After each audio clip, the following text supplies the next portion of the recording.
What's up, guys? Welcome back to the channel. It's your boy Dom. Just want to do a quick review of the round of 16, the first round of 16 matches in the FIFA Club World Cup, the first 32 team version of the tournament. Let's start quickly with Palmeiras versus Botofogo. Palmeiras won the game a goal to nil, courtesy of substitute Paulinho in extra time, the 100th minute. Gomez was sent off in the 116th minute for Palmeiras, but it didn't help Botafogo as they failed to reply. Got to give it up to Palmeiras here. I did not predict them to go through because of the recent record between themselves and Botafogo. But I should have known better. I should have known that Palmeiras had the momentum going for them in the tournament, where they were, the more brighter team in the group phases, where they were scoring a lot of goals, and they were just more energetic. As for Botafogo, they were more a defensive and a more pragmatic unit coming into this game, and they did show some of their qualities, but for most of the game, they didn't really threaten too much in the final third until they conceded that goal in the 100th minute.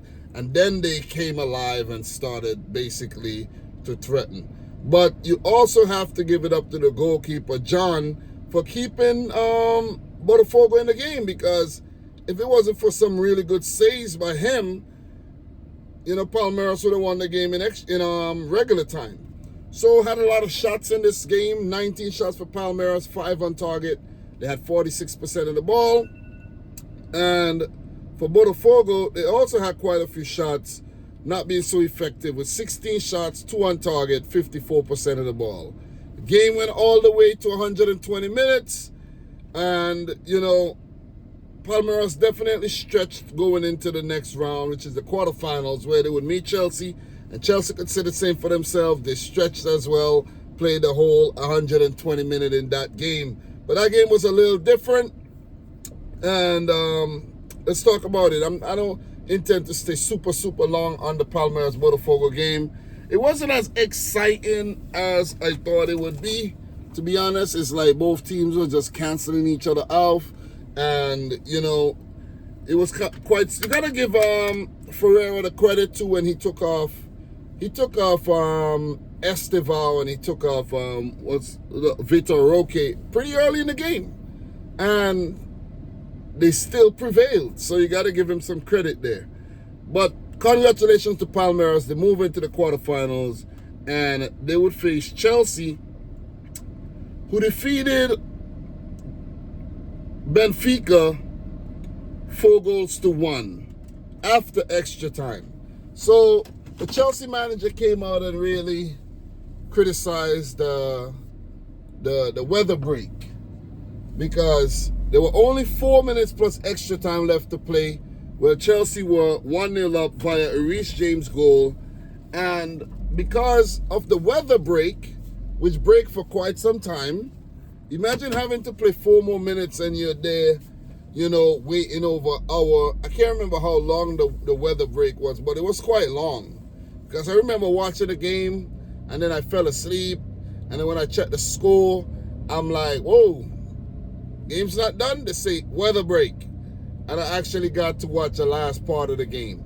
So, yeah, Chelsea quite frustrated there. And history have shown that when there's a weather break, it favors the team that were losing.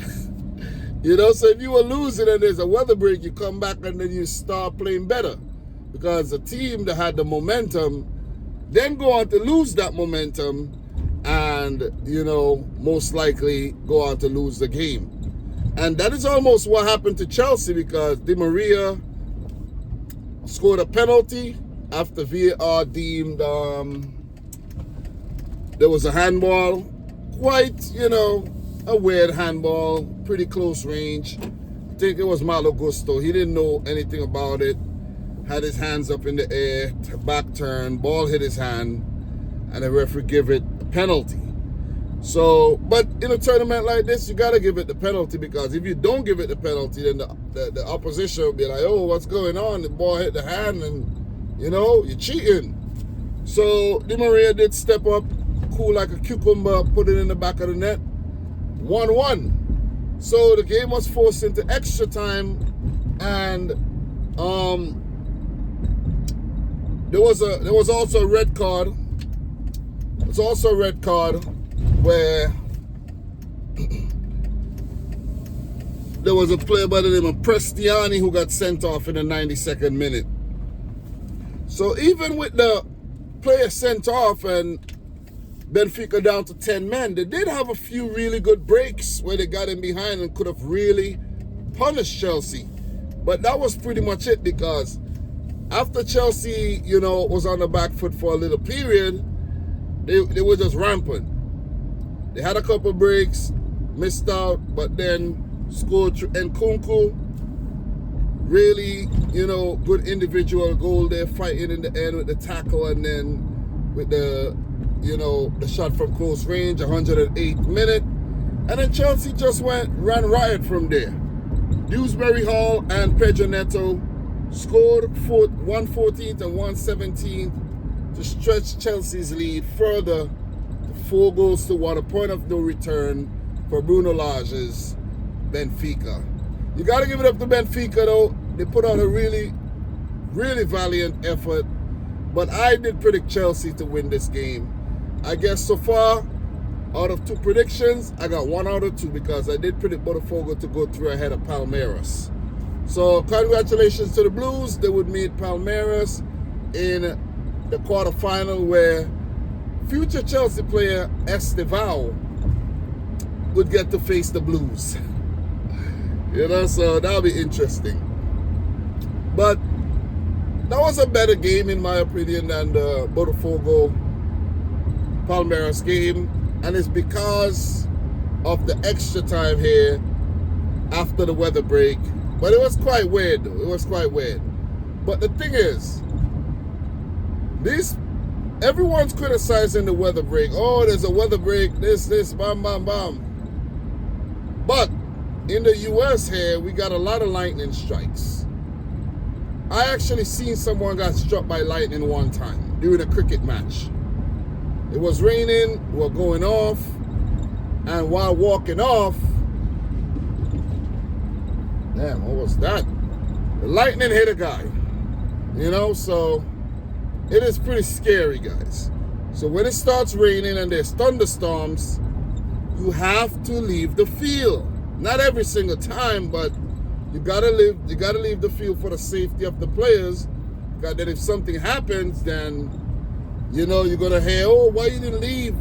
This, that, da da da da. You should have just left. So they did the right thing.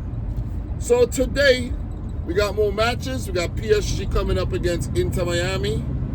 That's gonna be a good one. And the next match, let me see.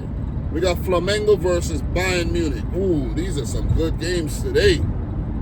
Tomorrow we got Inter Fluminense, and we got Man City Al Hilal. Ooh, those are some good games too. I'm hyped. But guys, let me know how you're enjoying the Club World Cup. Most people are not really following it, but I'm just here to do my review while I'm on the way to work.